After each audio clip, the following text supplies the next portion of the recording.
mythological cycles. We love cycles and spinny stuff. And, We do. And So tell them about them, Aron. There are 4. Stop showing off your tattoo and tell them about mythological cycles, you absolute plank. Okay.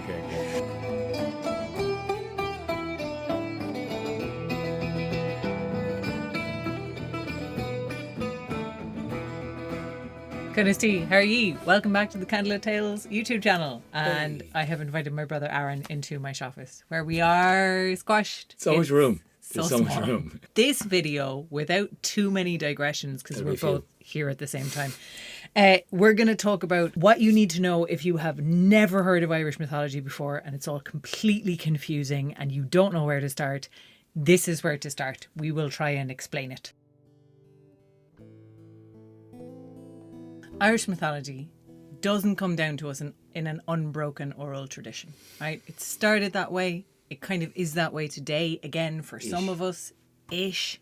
But there were a couple of big breaches. And one of them was the introduction to Ireland of Christianity. Christian monks wrote down the stories that we still have. James McKillop has a bit in his Dictionary of Celtic Mythology where he says that Irish is the oldest written vernacular in the world. Which I love, because that's amazing. Which is cool. Not the oldest written language, No. to be extremely clear. Yeah. Oldest written vernacular. Vernacular means the language of like the ordinary people, as opposed to like the language of the learned people. Yeah. The monks who came to Ireland, they introduced writing, and so they also wrote down the stories of the people in the language of the people. Yeah, in the way that they were speaking and which in the world in which they kind of knew of. And so it's full of cows. A lot of the traditions are there. Some of them, a lot of them are obviously left out.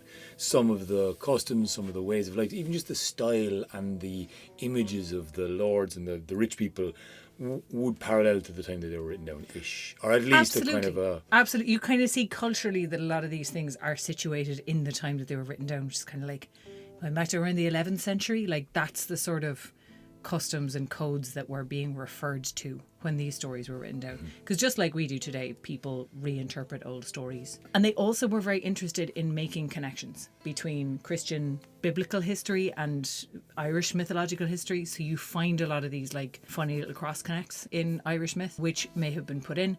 There's a lot of debate about how much they made up. These are unanswerable questions. And that's kind of where my interest in them stops. Because if I like the story, I'll tell it. Yeah. You know? I mean, there's also, Christianity did that throughout every culture it came in contact with. It replaced kind of pagan gods with essentially saint days and tried to take sacred places and sacred days associated with older beliefs and tie them into Christianity. And so you have that obviously with Irish myth. It's just a little bit weedier because you tend to have the old godlike people in these biblical almost writings. Yeah, which is kind of interesting because like some of these monks seem to have been quite concerned about actually preserving these things like anthropologically. But that meant that they had to write down pagan gods and goddesses. What it also meant is that they didn't record any details of Irish paganism, if there was pagan practices in Ireland, which there probably were. They didn't write down what they were or how they were practiced or how the gods were worshipped. And so a lot of that has just been like lost. Like when Christianity came into Ireland, as you say, that's the first fracture of when the oral tradition got put down onto paper. And that obviously is a different form of retelling a story. But the writing in Ireland at that time, as you said, is one of the first vernacular writings across Europe. In the world. The world, sorry. But it was also an incredible institute. The whole island became kind of an institute for learning, for writing, for monasteries being set up really to educate people. It really became the land of saints and scholars because of this time after Christianity for kind of 500 to 1,000 years of like it being very disciplined with writing down a lot of these stories. That was the first fracture. And it's probably worth saying, you know, there's sometimes people talk about like pagan genocides and Patrick like led a pagan genocide and him driving out the snakes is actually a sort of a memory of him driving out the pagans. And I'm sorry to say it, folks, on a mythology channel, but somebody made that up. There was no genocide. Whatever Patrick had to say resonated with people and they took it up pretty strongly, actually, Yeah, for definitely. many centuries. Likely went top down. He likely converted a few kings and convinced them that there was a lot more to be gained by getting everybody on the same hymn sheet, essentially. Yeah, which is not to say that the Christian conversion was like great and awesome and enlightened either. Like, we're not overcorrecting that far, but like it was a thing that worked for Irish people at the time. And still works for some Irish people. The second big break was colonialism. Everybody probably knows what colonialism is, so I don't need to go on about it. We're all speaking English now. The whole business world is operating in English because the great British Army, well, conquered the world and occupied most of it and made trade routes and basically occupied Ireland. Shifted the national language into being English, destroyed schools, destroyed learnings, banned it, made it completely under the penal laws. You weren't allowed to dance here. Speaking Irish was illegal. Even they tried to outlaw Christianity later on when The Protestant Reformation came in. So there was a lot of occupation basically survived by shoving down, and still does, and quelling and destroying the original inhabitants' culture, customs, languages, food, ways of cooking food and everything, and so replaces them or even copies them weirdly. And Yeah, copies them and kind of sells them back sometimes. It can get really weird. Yeah. I can get very convoluted. Obviously that was a massive fracture and break. Yes. And it also turned people away from the Irish language, which luckily today there's a bit of resurgence and there's more people speaking Irish, but there was a massive association to poverty in Ireland with this language of the poor farming communities, and people learned English to go abroad, either to England or America, and essentially And there was also lost the language and lost the stories. Because there was also a bit of a literary bias. Yeah. If you were an educated person, if you were wanted to be a writer, you didn't turn to your own stories. You went overseas for stories. You look at writers like Bram Stoker, who was an Irishman, who set his books in, Romania and London. He wasn't setting his books in Derry. People were looking abroad for culture and to the detriment of their own culture. And that's why a lot of those stories got lost. We're going to tell you about the ones now that weren't lost. With all of that as a disclaimer that they are partial and they are fragmented and there are different versions of them and they don't always make perfect sense and sometimes timelines are really weird. The way that they survive is that we organise them into mythological cycles. Basically, the scholars organise them into 4 cycles. These 4 cycles are starting with the mythological cycle, the oldest stories. These were the Book of Invasions or the Book of Takings from the Lower Gowalla. The Fianna cycle of the character Fionn McCool, the Fianna, his sons and foster sons and all the great warriors and women warriors as well. The Ulster cycle, and Cuchulainn is the great hero of this branch, Maeve of Connacht and all of the heroes, the Crave Rua in Ulster. And then the King's cycle, which is probably the most forgotten cycle of stories, but it has legendary kings like Cormac MacArt and Niall of the Nine Hostages, amongst many others, and how they became king, and oftentimes there was otherworldly factors intermingling. They're the 4 general overview cycles, and like we say, they're interlinked. Some characters pop up, especially from the mythological cycle. You'll have gods and goddesses creeping in the background. Creeping in the background. Kind of. Just and also lurking, interacting and having relationships with characters creeping and in the background. being weird little creeps in the background. But we will get into them in a little bit more detail. The mythological cycle. This comes from the Lower Gowalla Aron or the Book of Invasions. You can also translate that verb a few different ways. It doesn't always have the connotation of like violent invasion and like incursion. It also means like taking or claiming. The reason I mention that is it has quite a violent connotation in English and it doesn't necessarily have a violent connotation in Irish. However, there was a lot of violence in the There's an amount of violence in the cycle. It starts with the most controversial character is a character called Kesser. And she's very heavily linked in with biblical pseudo-history. She's supposed to have been Noah's granddaughter, Noah of the flood. And this was obviously an attempt by Christian monks to tie her in with Christianity. However, nothing else about Kester's story is very Christian seeming. So I'm not terribly convinced by that argument. Even though she's very strongly tied in, a lot of people discount her completely. She was a woman. She led 3 times 50 women of art and skill to a new land. When the flood was coming, she built 3 arks. And there was a flood. Guaranteed, like every culture, according to Stephen Fry, you know, and I love that. There was a flood, like there was probably a flood. Look, I heard Stephen Fry say there was a flood, so I'm just going to say there was definitely a flood. There was a flood. Most cultures agree there was a flood. So this is our flood story. It starts with a flood. Yeah, so this flood story, Kester has Kester coming to Ireland with the 50 surviving women and the 3 men who she brought with her brother, her dad, and her husband. Second person, or first person if you're counting it that way, is Partholon, who is a giant from Greece, comes to Ireland to escape a curse. It doesn't work. It catches up with him. It kills him. Also, his wife has an affair and gets away with it, which is the first legal case in Ireland, which is pretty funny. It's the best. It's one of the funniest lines. It's a very funny line. Nemed is the next one who comes along, and he has... Not a nice guy. Not a nice guy. Greedy. He fights with a group of people from the north, raiders from the north, called the Fomorians or the Fuimura. Beats them, but then decides to wipe them out because genocide is bad. Genocide's really bad. It's really bad. We didn't like it here in Ireland. We still don't like it. Still don't like today. it. Never liked it. And because he committed this absolutely abominable act of attempted genocide, unforgivable. His people were all but wiped out. Only 4 survived. 1 boat went north, 1 boat went back to Ireland, where they died out because there weren't enough of them. 1 boat went over the water to England and the island was named after Nemed's grandson, an Irishman called Britain Whale. So there you go, Rule Britannia. Ha! We got given out to once on a comment for naming the British islands. And they were like, how could you? You're could Irish. Like, dude, it's named after an Irish guy. Named after an Irishman. But I also still like calling it the Celtic Archipelago because now that we found that out on our book, when we're writing our book, Celtic Mythology, which is available for buying whenever you want to get that. It's in the comments below. Shameless plug.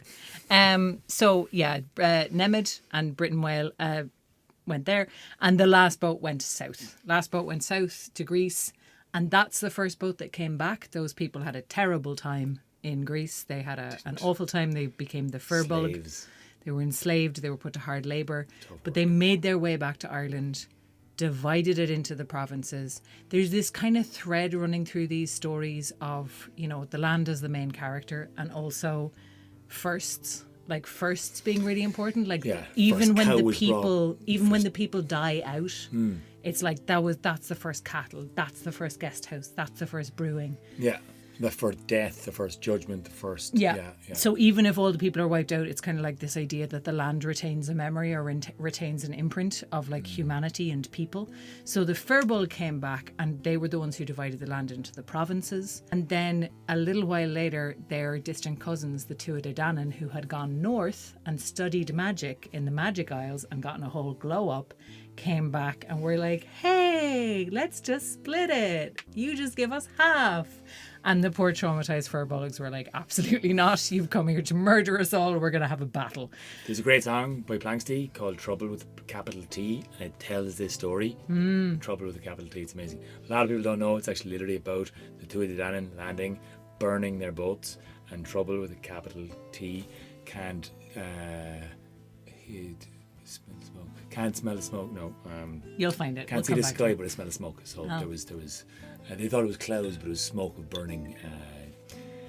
Ships, and they were there to land and stay, and they thought they could get on with their friends because they both had a mythological link with an old story to the same landscape. Well, they spoke the same language, they had the same ancestry, they were from the same land, but because they'd had different experiences in the world, they were not able to come to an accord. They had a battle, first battle of Moytura. This is another confusing thing about Irish mythology is we tend to recycle names. A lot of characters are the same names. 2 of the big battles in this cycle have the same name. The first battle of Moytura is this one, and then the next battle is the second battle of Moytura, but they're 2 different places. 2 different places.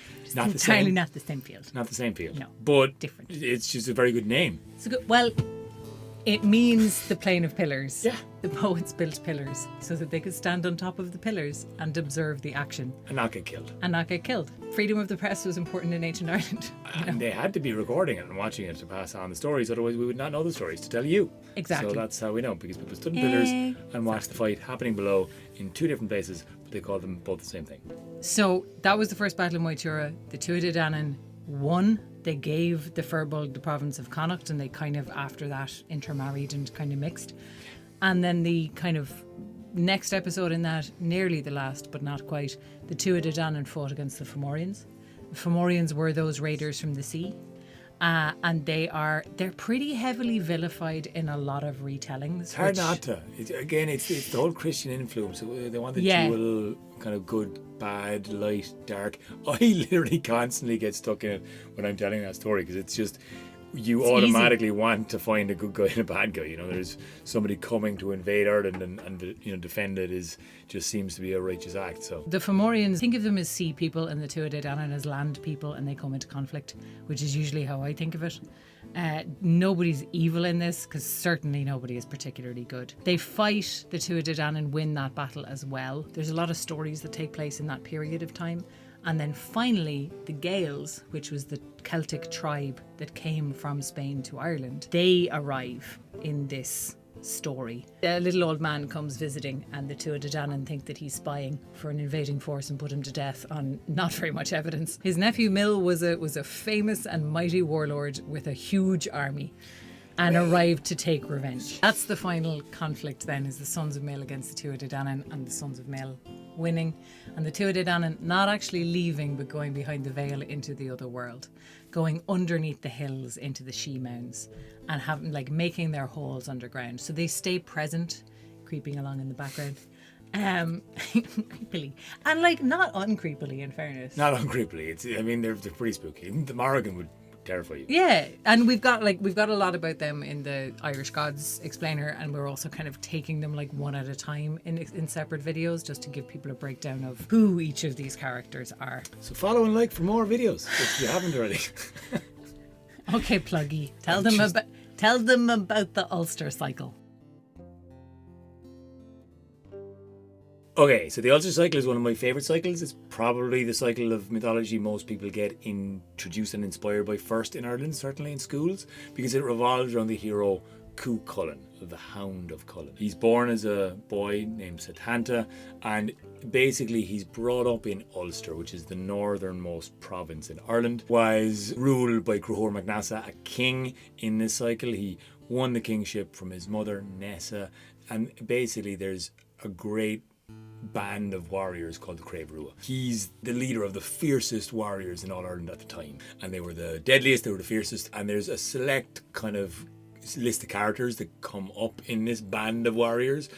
Cú Chulainn obviously becomes the kind of the leading star in all these stories because he's the best warrior. He's a child prodigy, he grows at an extremely quick rate, he has this warp spasm, which is similar to what the Hulk Kind does. of an Incredible Hulk thing, he has a monster side that comes out. That's him there, killing a dog. When he was named Setanta, he was the son of Dectra, sister to the king, Cruthor, and likely his father was Lula Fada, the sun deity / one of the leaders from the mythological cycle. A lot of the cycle really focuses in on one great epic, and it's almost the great epic in Irish mythology, and it's called An Táin Bó Cúailnge, or the cattle raid of Cooley. And cattle raids were where it was at in terms of crack, in terms of culture. You can kind of tell from the fact that there's a singular word for it. Yeah. Táin is a nice punchy short little word. Táin or Tain, depending on where you are in Ireland.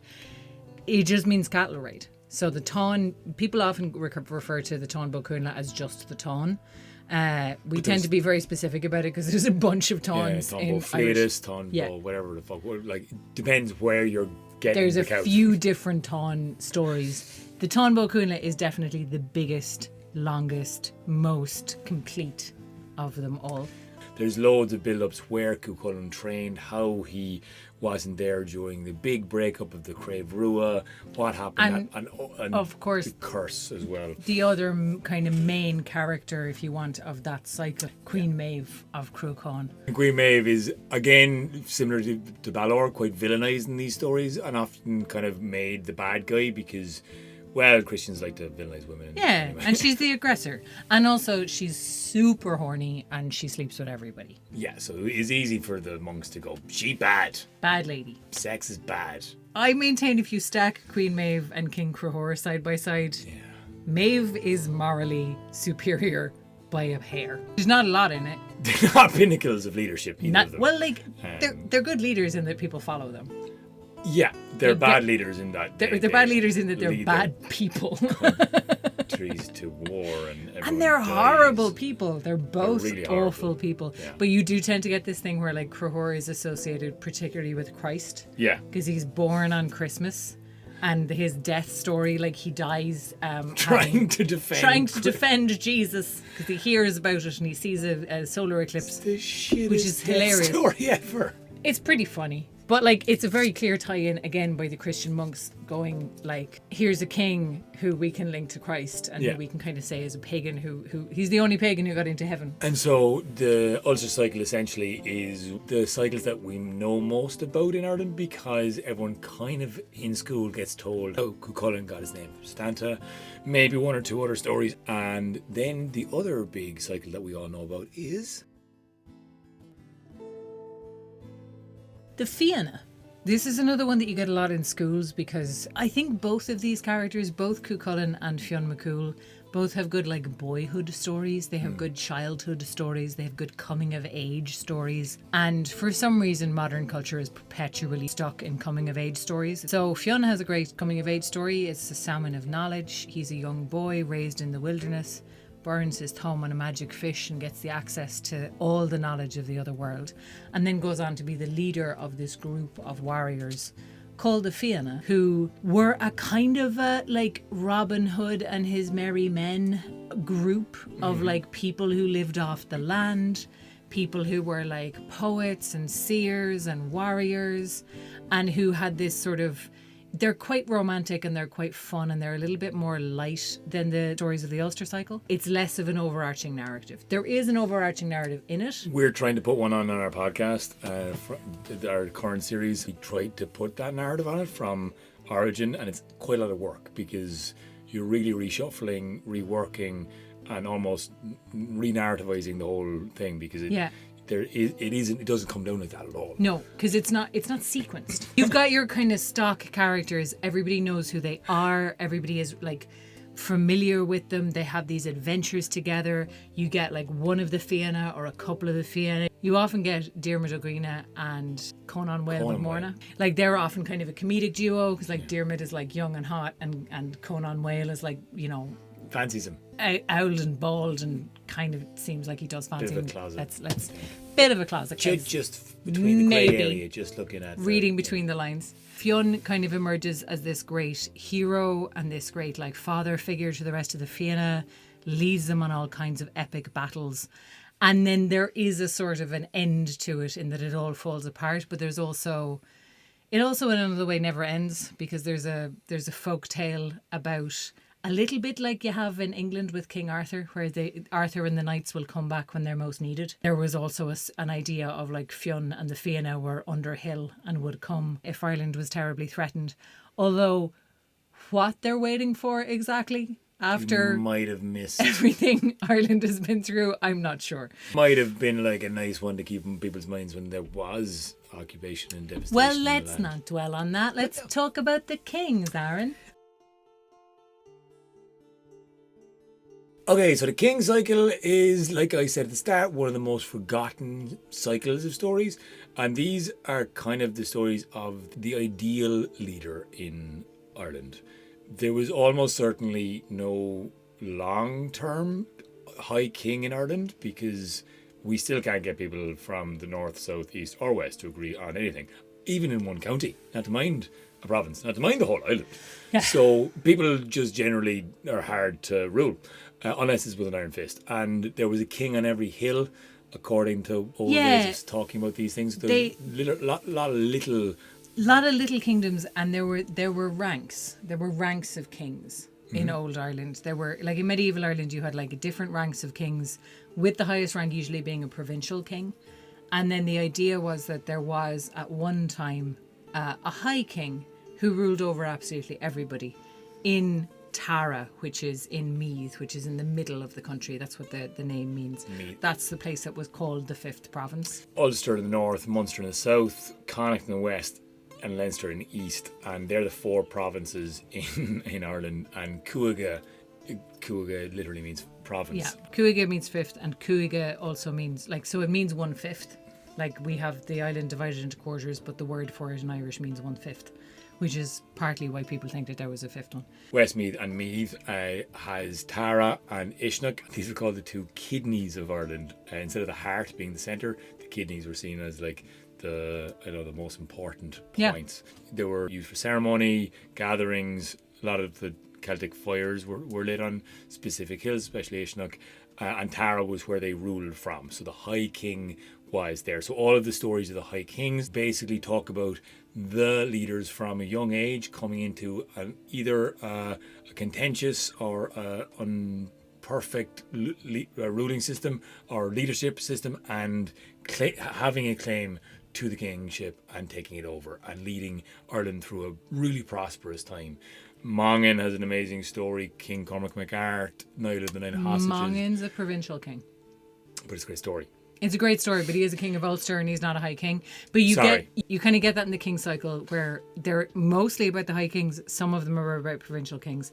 But yeah, Mongan, Cormac MacArt, Conor O'More is a good one. Conor O'More is a good one. Conor O'More is kind of a cautionary tale as well, because he's great for a while and then he messes it up. A lot of them are called semi-historical because there's some evidence that some of these characters actually existed. They probably weren't raised by wolves. Or fostered by poets after being born on the grass to a peal of thunder. But there's some evidence that they maybe were people who existed. Yeah, they're potentially the most politicized cycle. Yes. Really, they're names of kings that were probably put into a pseudo history mythology to make that king more impressive. And you have this with clans. Norman families used to come and basically make up stories that they were descendants from the sons of Mill, or the people who came right after the Tuatha Dé Danann. So you have all this we are from here because our descendants were actually Ancestors. linked to the magic ancestors from before us. So you have these tie-ins of Cormac, he was brought over to the other world by Manannán, so he was the best king of all time, and so the sons of Cormac were all therefore the McCormac clan, really, if you think about it, you should let us be in charge. And there was kind of a lot of that. You had the same thing with Niall of the Nine Hostages. Massive pseudo history built up around him to make him a legend so that he could be just pushed into that leadership. This was a pretty effective use of propaganda. So we're a little bit removed from that political context now, obviously, because we're not ruled by clans anymore. But it kind of goes to show that the stories are not they never existed in a vacuum. They were always around. There was always an angle on them, or there was always some purpose to telling them in the way that they were told. I think the King cycle is really interesting because it was obviously a form of enhancing your claim if you had a claim, or if you were a descendant of Cormac or Niall. You're the O'Neill clan is definitely the leaders. It should be because of all of this semi-pseudo history. It's what lasted as well, and how the characteristics of a leader weren't actually the best warriors, weren't necessarily the best fighters or bullheaded people. They were oftentimes just great tricksters, or cunning and kind, and learned ways of maneuvering and diplomacy and asking questions, opposed to winning great battles. All the battles are in the other stories. They're interestingly un-alpha in their way of being. They're